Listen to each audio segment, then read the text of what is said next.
Hello, everyone. Thank you for joining today's webinar. I hope you are great wherever you are in the world. So my name is Scarlett, Senior Research Analyst at SDI, and I'm joined today by Matt Fuchs, who is Business Development Manager at Axios. How are you today, Matt? I'm doing well. Great to be here. All right, fantastic.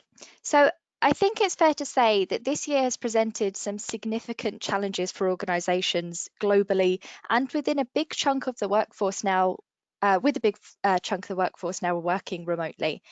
For many, this has highlighted issues with their ITSM toolset.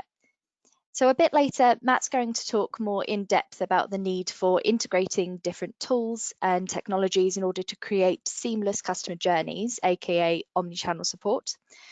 But how can you justify additions to your ITSM tool stack with all the other challenges organizations are facing?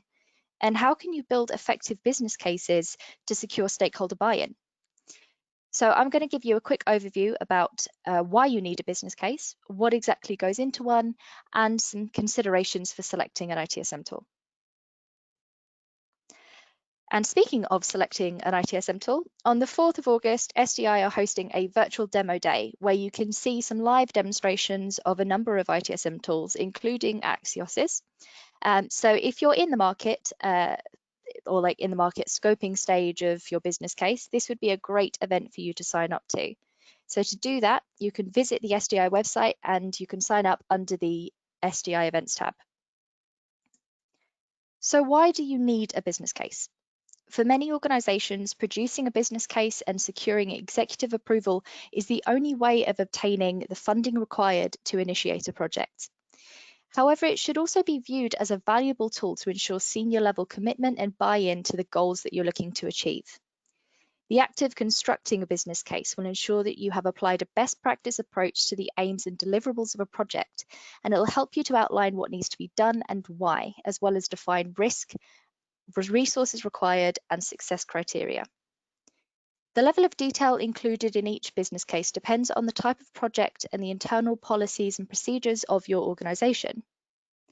Given the intrinsic and intrusive nature of an ITSM tool solution to support an organization, it's recommended that sufficient detail be given to ensure the full understanding of why a new tool is required and the challenges resolved and benefits it will provide. The exact structure of a business case may depend on your own procedural governance, such as the use of a standard template. However, it's recommended that every business case address the following at some level. And these examples can be seen on screen, but just to name a few, you need to address what problem you're trying to solve, what the benefits of the project are, what your recommended approach and scope is, and of course the risks and the criteria for success. Ideally, you should have a short list of tools in mind when you're building a business case. The ITSM tools market has both matured and consolidated after the last 20 years.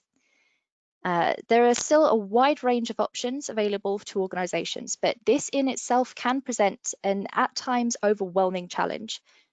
The key to success is first having a clear understanding of what value is to your organization and how it will be perceived by both your support teams and your customers.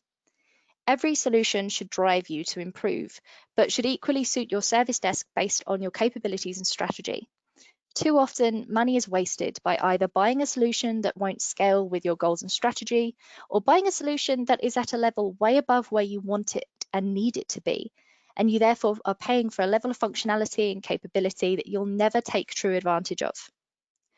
The rules and guidance around selecting and purchasing an ITSM tool haven't changed much over the last few years. But it does then ask the question why so many organizations replace their tool after only 3 to 5 years. The answer doesn't just lie in the wrong choice of a solution. Much of it's embedded in the organization's ability to continually deliver and invest and take advantage of the solution they've selected. Some of the things you want to consider when evaluating the suitability of a different tool can be seen on screen.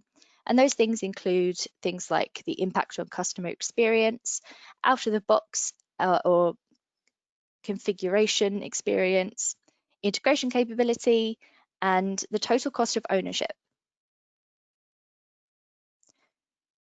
So on to the business case itself and the different components that make one up. The executive summary sort of lays out the background to whoever you're presenting to.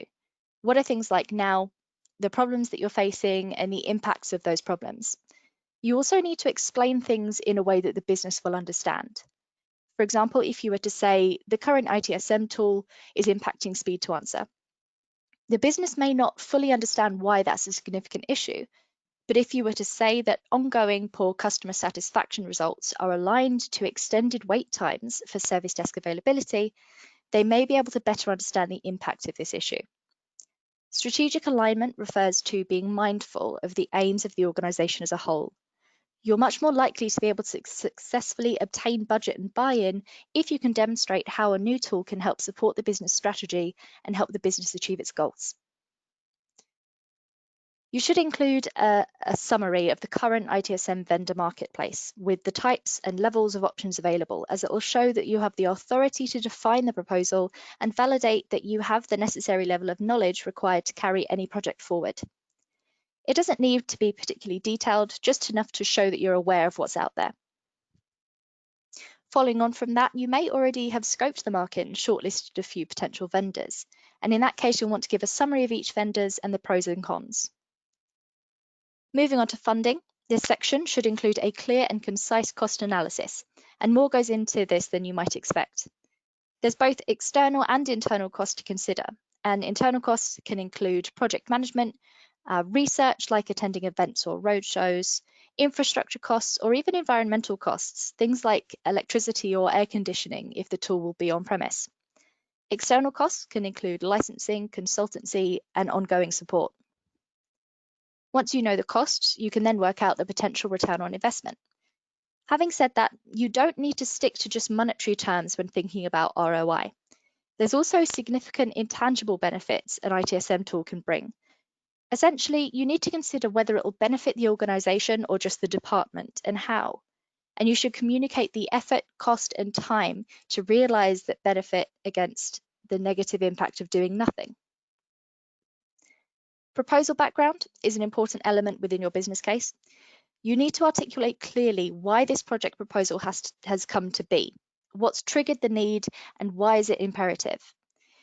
Remember, you'll be competing against a number of alternative investments, so you need to demonstrate that you have an understanding of what's happened and why the situation is no longer sustainable. You'll need to evidence why the situation exists, and as you put this section together, ask yourself at each point, what problem am I trying to solve?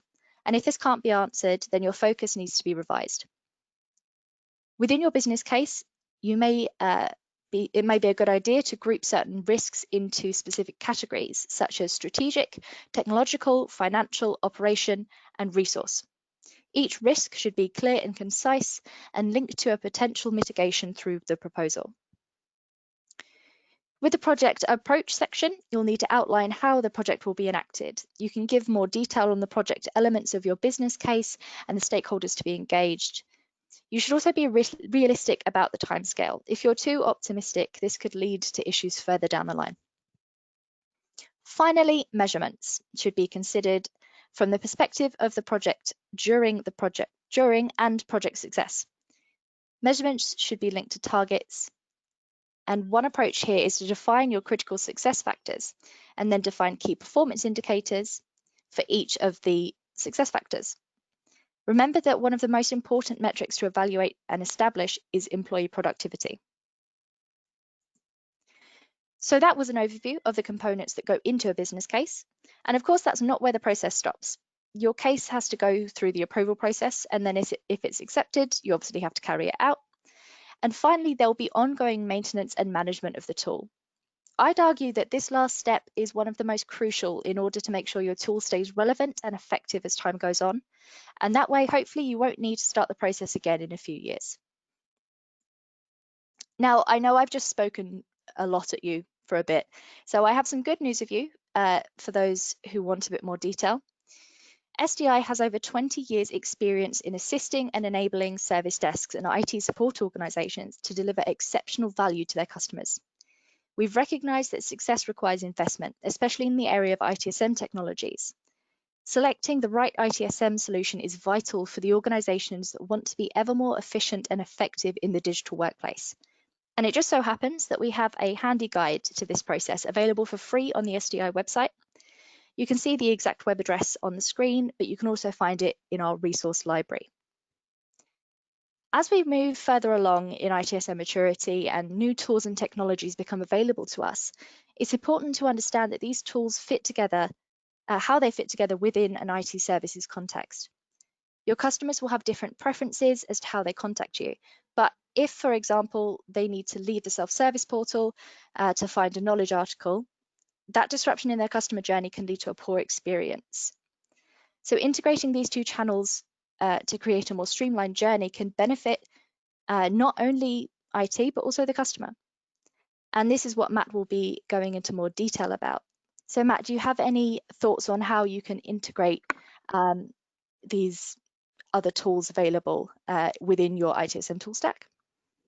Yeah, I think that's a lot of great points there, and I think you hit the nail on the head. You know, it really comes down to doing your due diligence internally, taking a look at all of the numbers and efforts and everything that's going into the upkeep and maintenance of these tools, and really having a holistic view on all of those components. So, you know, I know it's different for every organization, but I think that's a lot of great information that you shared there. Okay, thank you. So without further ado, I guess over to you. Perfect. So that's, again, a lot of really good information there, Scarlett.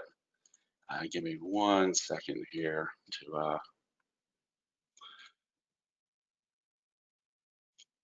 get my screen going. There we go. So again, a lot of really good information there. I think that's going to be helpful to everybody as they go down this path of putting the business cases together. And I think what I'll be sharing here should dovetail in nicely to help our audience construct their business cases in a manner that, you know, will allow you to pivot away from a legacy ITSM tool towards a modern solution that incorporates an omni-channel customer engagement strategy. So we've just looked at the structure and components of a sound business case. So with that, I also want to briefly discuss the nuances of omni-channel just to make sure that we're all pursuing the proper end goal here. I'm also going to outline just a few of the many benefits of moving to a modern ITSM solution that will allow you to deploy your omni-channel engagement strategy. And hopefully these are benefits that you can use as you're creating your own business case. I'll then walk you through a mock scenario that will help illustrate just a few ways in which you can start to create financial justification for making this move and really create some urgency with your leadership. And then I'll share with you some additional ideas on how you can start to identify tangible ROI within your organization. And then lastly, we'll field some questions from the audience. So let's first start by quickly gaining an understanding of some shared definitions of terms here. At a very basic level, a support channel is simply a way in which you can communicate with your customers. This could be email, it could be phone calls, it could be chat. It also used to include walking up to the service desk or even a Genius Bar type setup like I've seen previously with some of my clients. Most support organizations have at least 2 channels already. And that leads us into the concept of multi-channel. So this is probably the most common structure that is seen today and is very much an example of inside-out support in that it generally means the service desk has made the decision to provide these channels. So it's not necessarily the business user saying they prefer to engage this way. And this is an old school way of thinking that is quickly getting left behind in favor of a more dynamic approach. Now, omni-channel is a completely different paradigm with 2 major differences. Omni-channel is a very customer-centric approach whereby your customers are driving the channels being used from the outside in. So what channels do the customers want to use is really the starting point, and the channels of their choice is the key term here. And that's one difference. The second difference, and this is a big one, is that multi-channel simply says there's more than 2. Now, omni-channel also says you have more than 2, but it's a totally integrated, seamless experience that's dynamic by nature in that it allows a user to start on one channel and then seamlessly shift to another channel while retaining the integrity of the engagement. This takes a lot of back-end sophistication, but once in place, the efficiency, the usability, satisfaction from both business users and agents is unparalleled. And what we see quite often is that over time, organizations have adopted a patchwork of single-purpose applications loosely tied to legacy ITSM systems.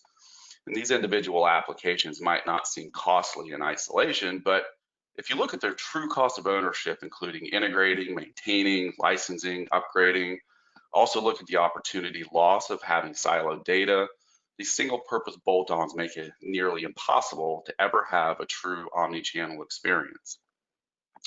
And I think most people can agree things probably won't go back to the way they were prior to this pandemic.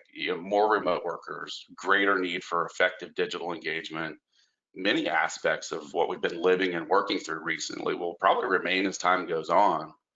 And keep in mind that the concept of omnichannel is not new. It's just that organizations are having to really prioritize their digital transformation efforts now to meet the demand of the climate that we're all currently working in.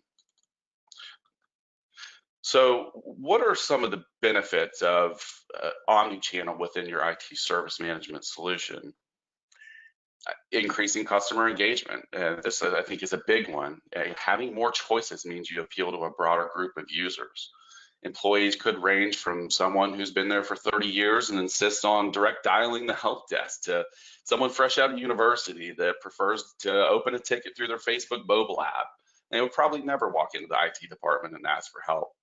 And it's not just logging the ticket, but also getting the updates on these platforms and conversing back and forth and remaining engaged within the same context that user prefers. And a tangential benefit of increasing customer engagement is that it will generally improve the perception of IT within the business. This is important because oftentimes the implementation of a new ITSM solution will be a part of a broader initiative to better align IT with the business's overall goals and objectives. And that can be very challenging if your users don't have much faith in IT. Increasing resolution speed. Just think about how many repetitive requests come in. Imagine introducing a virtual agent to handle a significant portion of these. This reduces the workload for your agents and allows them to focus on more business critical activities. It also promotes a higher satisfaction among your users. Or maybe a request to the help desk is initiated through a Microsoft Teams integration and the user needs new software title installed on their device. This could trigger a fully automated process to deploy the software title, grant the appropriate permissions, maybe even update the CMDB, and within minutes, this user has been delighted by the light speed service. 24/7 support at a fraction of the cost. Going hand in hand with what I just mentioned, having an always on virtual agent can make a world of a difference in your approach to 24-hour support. No doubt 24/7 can be costly, whether it's insourced or outsourced, but you can start to leverage a true omni-channel approach, and there's a great chance that many of these requests can be fielded by your smart chatbot.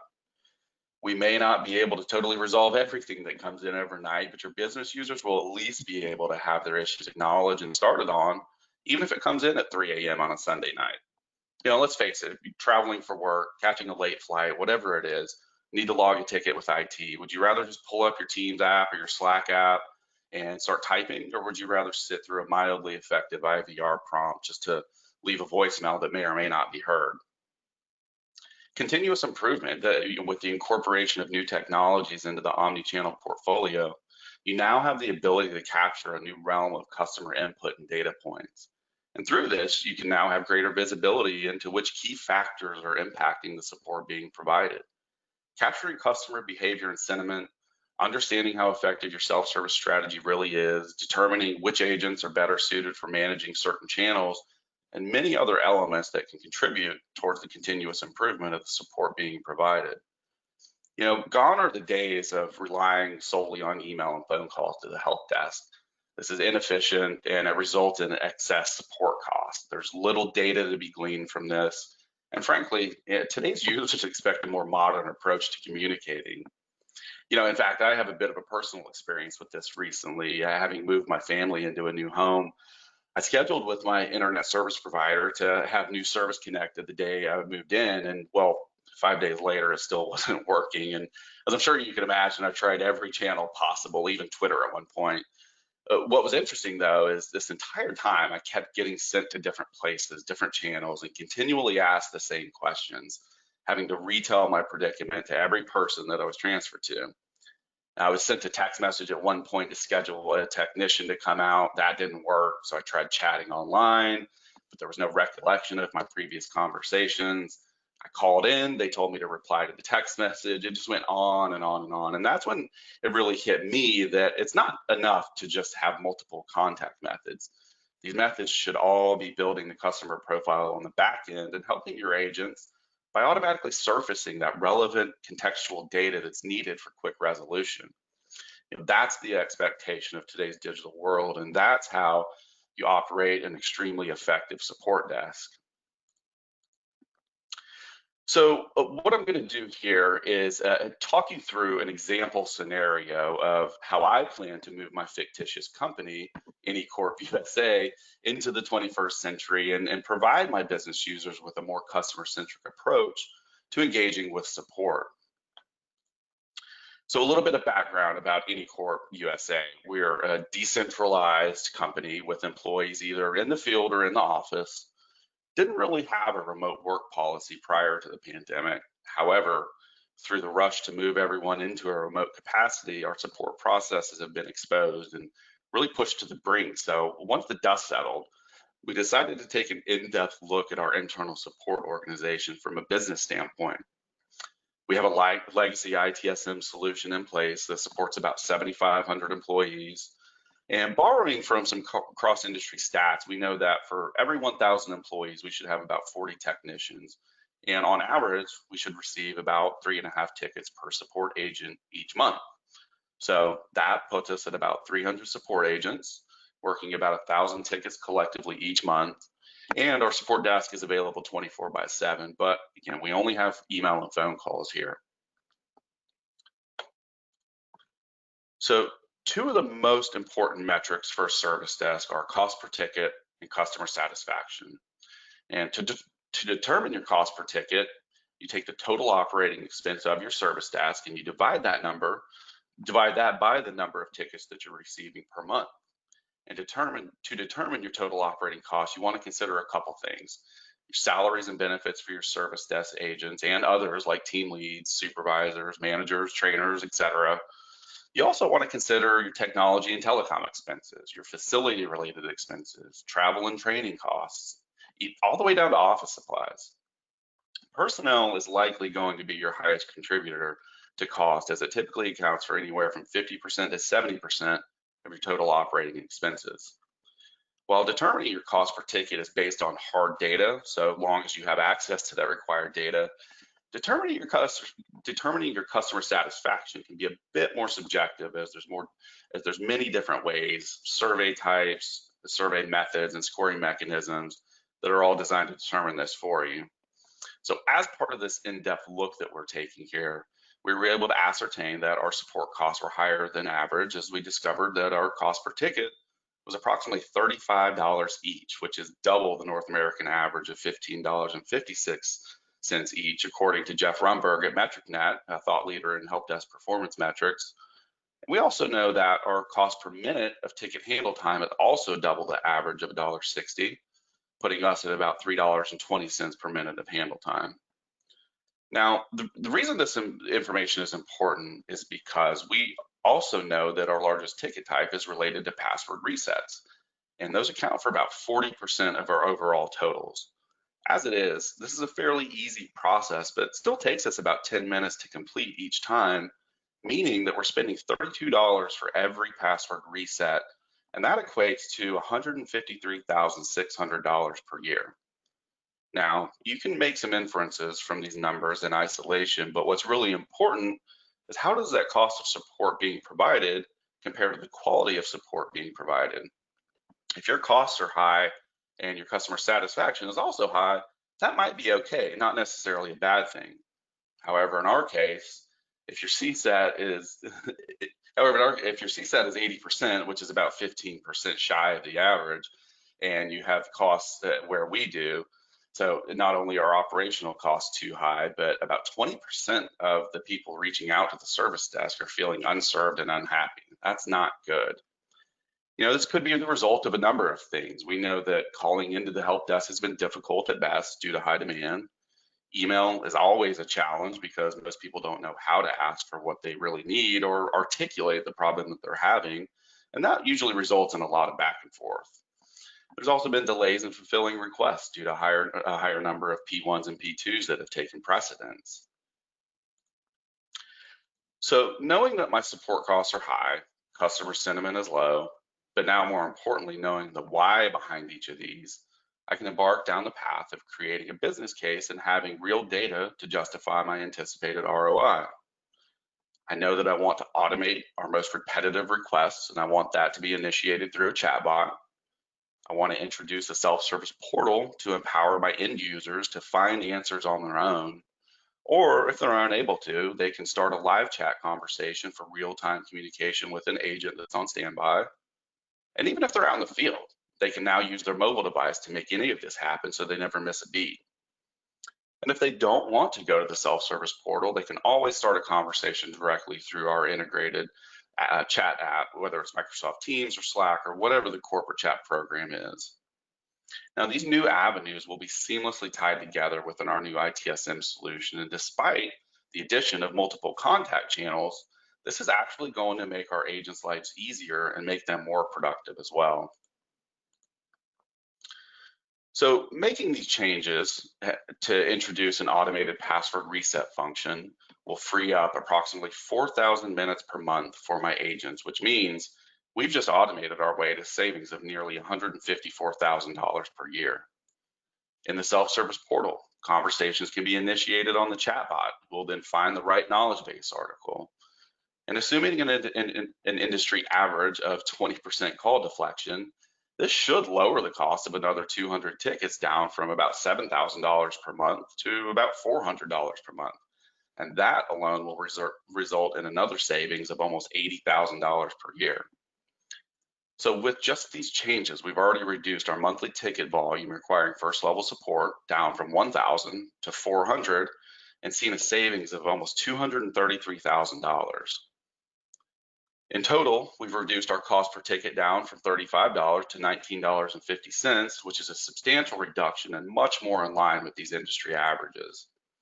And on top of this, we're also going to be rolling out a live agent for real-time chat and an integration with our corporate chat tool, which will likely show us a drastic increase in customer satisfaction as well.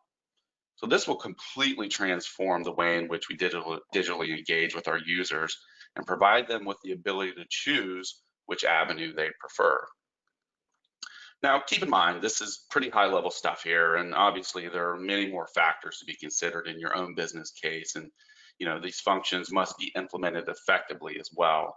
These can't just be check the box activities to say, yes, we have a virtual agent.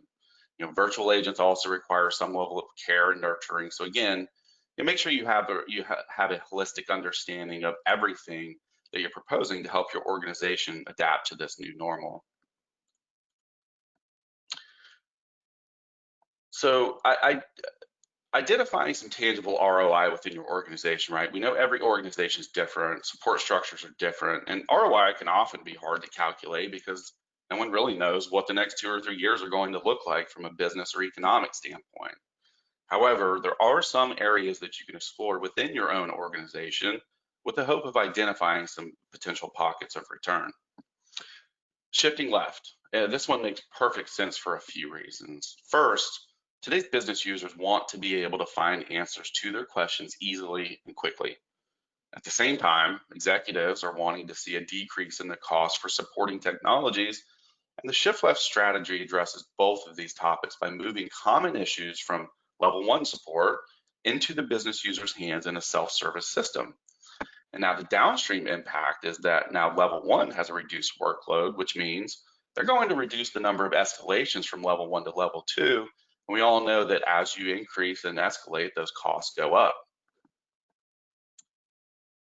Next is call deflection. So the intent behind the concept of call deflection is to move support engagements from typically high cost avenues, like a call to a live person, to a lower cost means such as self-service or even through a virtual agent. Studies show that customers often decide to call and speak with an agent after they've been unsuccessful using another channel. So making it quick and easy for customers to resolve issues via alternate channels is a way to deflect calls. You can't expect the call volume to go down unless there's an effective alternative in place. We've talked about virtual agents, but another best practice is to deliver proactive communications for outages or planned outages. Simply making the business users aware ahead of time can also reduce the number of calls into your help desk. Making end users more productive. We've touched on this a few times now, but if you have a business user that has hit a wall due to technology being down and needs support, not only are you now paying for the support of that ticket, but you're also paying for an unproductive employee that could be missing out on revenue for the company. If this employee can't get answers faster, or if they can't get the software titles they need quicker, they save time and money. They save time, and this can certainly be quantified into hard numbers. In fact, I've talked with organizations recently that have attributed a high employee turnover to the patchwork of homegrown technology that they've deployed over the years, supplemented with a few add-ons that were more band-aids than solutions. Think about how many new hires come into work on day one of their new career just to find out that none of their technology has been set up, no access to the internet, email's not there, CRM doesn't exist, they don't exist in AD. What if you had the ability as a hiring manager to easily kick off a new request ahead of time so that your employee was set up and ready to go before they even started? There's many ways to look at productivity and downtime and how your ITSM solution can assist in both of these. Agent turnover, this is a big one. According to my friends here at SDI, 70% of service desk employees stay in their roles for more than 2 years, but when they leave voluntarily, more than half leave for similar roles at another company. And it costs on average around $14,000 to $15,000 every time you lose a level 1 agent in North America. And that adds up very quickly. Interestingly, a lot of people look at virtual agents as a way to reduce headcount, but on the contrary, a virtual agent can actually contribute to improved employee satisfaction. This happens because you're offloading those repetitive, monotonous tickets onto the virtual agent and finding more strategic ways to have that support agent contribute to the business. They don't get burned out answering the same question 100 times a day. They feel more valuable by helping solve real problems that actually do need human input. And now, reducing and eliminating mistakes. Let's face it, humans are, humans, and do in fact make mistakes even on our best days. Could be a very simple mistake, or it could be a very costly mistake. Either way, I think if you ask most any service desk agent, their workload can be strenuous and tough on their performance. And this is magnified when they're having to work on the same tasks over and over and over. Beyond that, things happen. They could be having an off day, or there's some other reason preventing them from performing at optimal levels. Chatbots, thankfully, don't have that problem. They don't need breaks. They can work 24/7 without asking for a raise. They can maintain the same level of performance no matter how many times they're asked to reset a password. And mistakes usually require redoing what was once already done, albeit incorrectly. These costs add up financially, but also compound the low morale and eventual turnover of your agents. It could be a new employee that's still learning the ropes. It could be an employee that just has too much on his or her plate and made a simple oversight. Could be any number of reasons why a mistake occurs, but they do happen and they cost money. Something else I'll mention here is it's not just about finding ROI all the time. Sometimes it's also about having transparency in the cost from your vendor.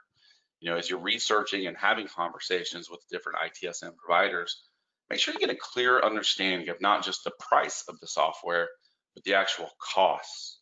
What I mean by this is, understand how many full-time employees will be required to administer it.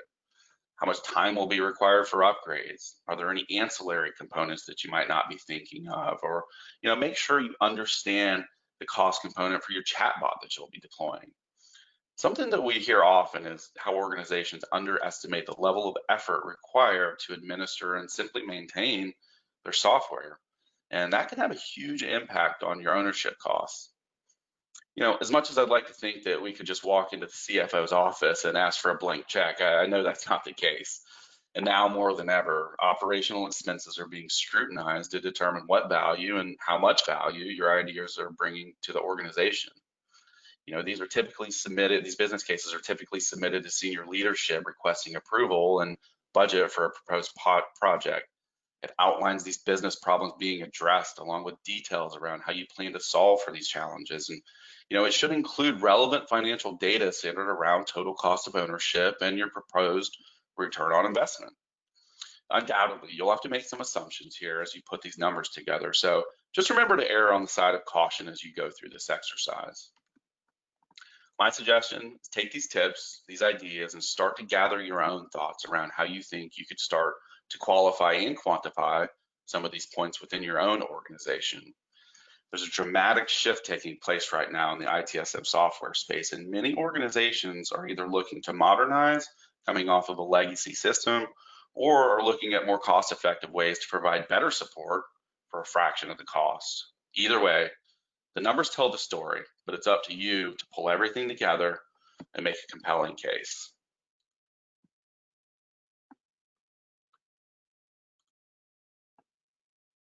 So I think, Scarlett, now we can open it up for any questions and answers. Yeah, of course. Thank you so much for that, Matt. There was loads of really Sure. useful and insightful information in there. And I always love to see real life examples of things like omni-channel support and case studies around it, because it's always useful to know that it is possible.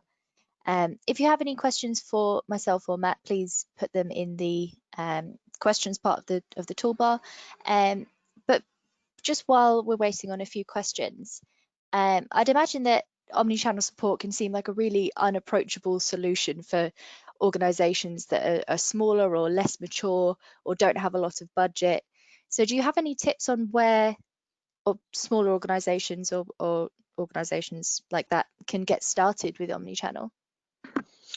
Yeah, I think you have to start somewhere, right? And I think it starts with doing your research and looking at other case studies, whether it's a similar size company, similar industry. But I think it really starts with doing your research and having that factual data to start to build your business case around.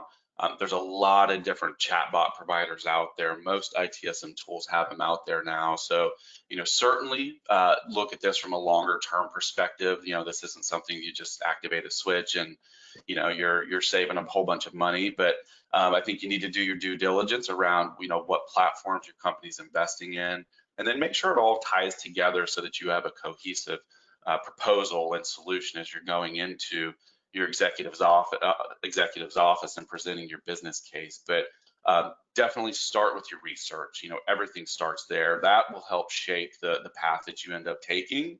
There are, like I said, there's a lot of different solutions out there. A lot of these ITSM solutions have been built in to varying degrees of effectiveness, of course, but you want to see where you're going to be going from a longer term perspective and make sure that it ties into that roadmap as well. So this isn't just a one-off thing. It needs to be a part of a broader service management strategy. Yeah, I definitely agree about taking the broader business strategy into account and how the service desk or IT can help the business achieve its goals. I'd also add that it's important to engage your customers and key stakeholders, especially when it comes to like what technology, how they're going to interact with the technology, because you may decide to implement a full suite of tools and they just don't get used because it's not what your customers particularly want. Yeah, that's a great point. And something else that we've seen with some of our clients is as you begin this research process and get the momentum building towards rolling out something like an omni-channel strategy or a chatbot, you can augment your CSAT surveys, your customer satisfaction surveys, so that for your business users, maybe throw in some questions like, what do you like about our current communication channels? What would you like to see? And get some of that feedback, elicit some of that feedback from your users. And that's really going to help drive the success of any of these projects, is knowing what your end users want and then being able to map to that effectively. And then from there, I think you already have a head start in making sure that your project sees success in the end. Yeah, 100%. And I think that my final point around this is to remember that it's a marathon and not a sprint, and that you don't implement a bunch of new tool sets all at once, because there's so much complex processes that go into it that you'd end up probably creating a million mistakes that you then need to go back and fix. Yeah, exactly right. That's a very good point. You have to crawl before you walk and walk before you run. And it is a marathon. You have to look at this from a long-term perspective. But, if done right, if done effectively, you can certainly see tangible returns, tangible gains in both, a financial aspect as well as a customer satisfaction aspect. And that can really help drive the evolution of your support desk. A very good point. Yeah, brilliant. It looks like our audience are a bit shy today and don't have any questions for us. However, there is a contact email on screen for anyone that does have anything. Oh, we do actually have a question. Sorry, excuse me. How do you know who you should get buy-in from first? That's an interesting question.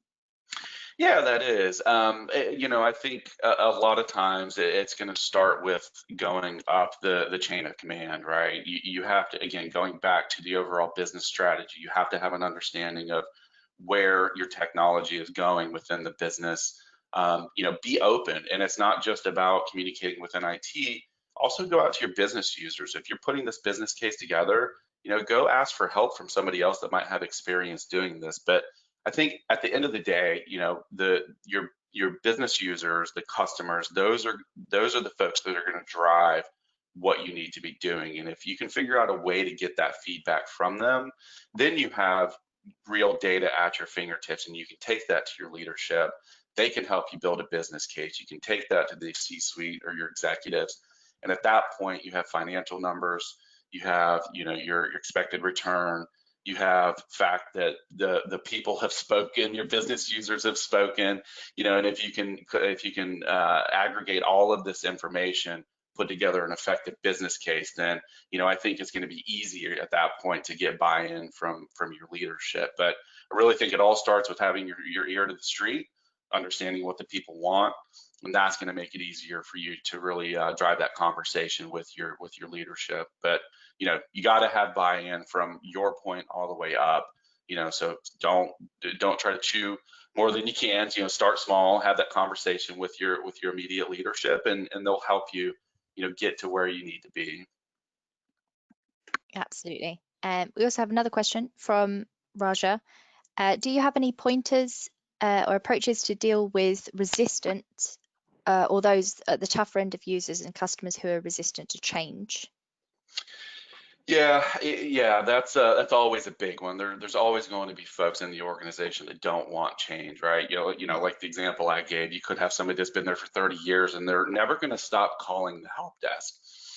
But I think, again, having some case studies, having some examples that have been effectively introduced in maybe other businesses, do your research, bring in those data points. I think that data speaks for itself. And if you show holistically a great reason as to why this change needs to happen, you almost can't argue with it at that point. But I will say, I don't think you're ever going to get 100% buy-in on this. If you do, more power to you. But there's always going to be some people that don't want to do it. But if you have the financial backing behind it, and the numbers and the data behind it, if you have the feedback from your business users stating that we need something better, we need to communicate better, and then you can put all that together and take it up the chain, then at that point, especially in the executive suite, they want to see the numbers, they want to see the return.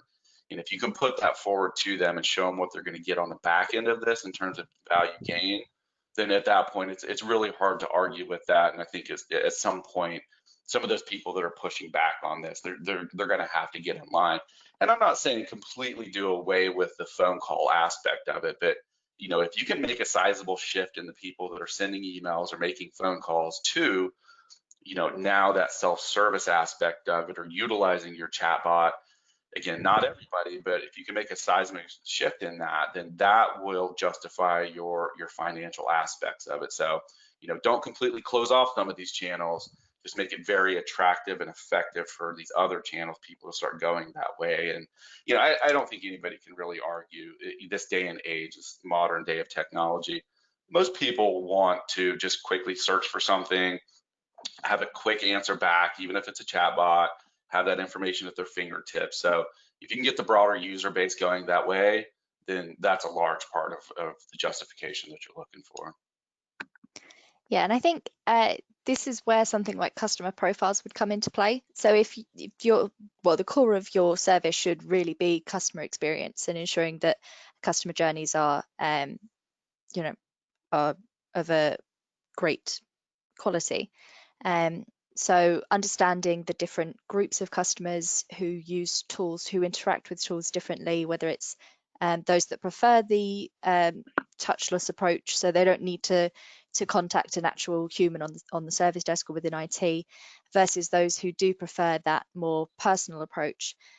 Understanding the differences between those and how IT can cater to both sets, I think that's important as well. Exactly right. Exactly right. And it all comes back to having that data, right?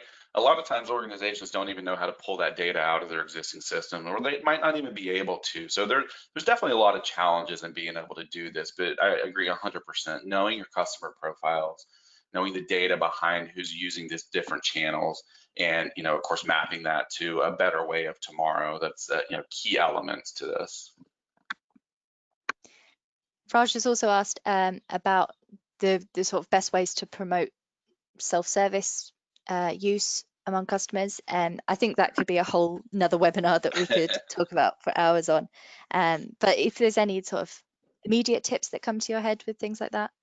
Yeah, leverage the communication channels you already have in place, whether it's a weekly or monthly email internally, putting it on the emails that you're sending out from the service desk. Say, hey, look, we have this now, try this out. If you have an IVR, maybe put that as part of the hold time conversation that's going on. But there's a lot of different ways you can start to push people towards that. And really at the end of the day, if you can get them there once, and they get what they need out of that and they're happy, they're going to go back. So, it is a shift. It does take time, but yeah, absolutely. There's a whole topic around change management in that realm. But, if you can certainly do some of those things and just gently push people that way, all it takes is one good experience and they'll continue to go back. Yeah, I don't think I could add anything to that. That's exactly what I would have said. Okay, thank you so much for your time today, Matt. It's been really great Likewise. talking to you. You as well. You as well. I really appreciate it. And I hope everyone listening has a fantastic rest of your day. Thanks, everyone. Thank you. Bye-bye.